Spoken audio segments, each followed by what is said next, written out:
Hi, my name is Kaylee Scott and I'm auditioning for Miss Kelly. Thank you. Mr. Dowd, Elwood P. Let me get you one of my cards. If you want to, Mr. Dowd, I am Dr. Lyman Sanders, Dr. Chumley's assistant out here. Well, good for you. I'm happy to know you. How are you, doctor? That's going to depend on you, I'm afraid.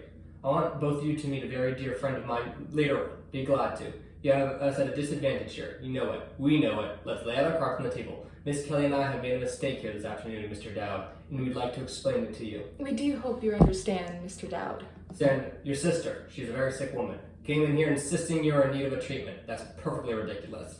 Venom shouldn't be upset about me. I get along fine. Exactly. Your sister is extremely nervous and she became hysterical. She began talking so emotionally about this big white rabbit. Harvey. Yes, I believe she called him Harvey.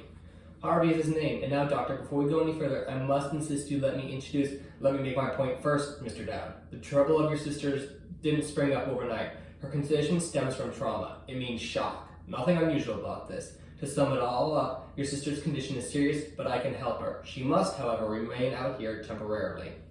I've always wanted Vita to have everything she needs. Exactly. But I wouldn't want Vita to stay out here unless she liked it out here and wanted to stay here. Mr. Dowd, if there were any ordinary delusion, that would be one thing. But this is more serious. It stands to reason that nobody has ever seen a rabbit 6 feet high. Not very often, doctor. She must be committed out here temporarily. Under these circumstances, I would commit my own grandmother. Now, we don't usually do this, but just to make sure in your mind that your sister's in good hands, why don't you look around here? For Vita's sake, I believe I'd better do that, doctor. Very well, then. It's been a great pleasure to have this little talk with you, Mr. Dowd. I've enjoyed it too, doctor, meeting you and Miss Kelly. Since we all seem to have enjoyed this so much, let's keep right on. I'd like to invite you to come down with me to Charlie's place at 10 o'clock. Well, are you Miss Kelly?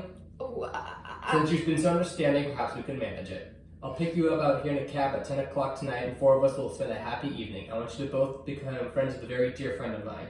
You said later on, so later on it will be. Goodbye now. Thank you.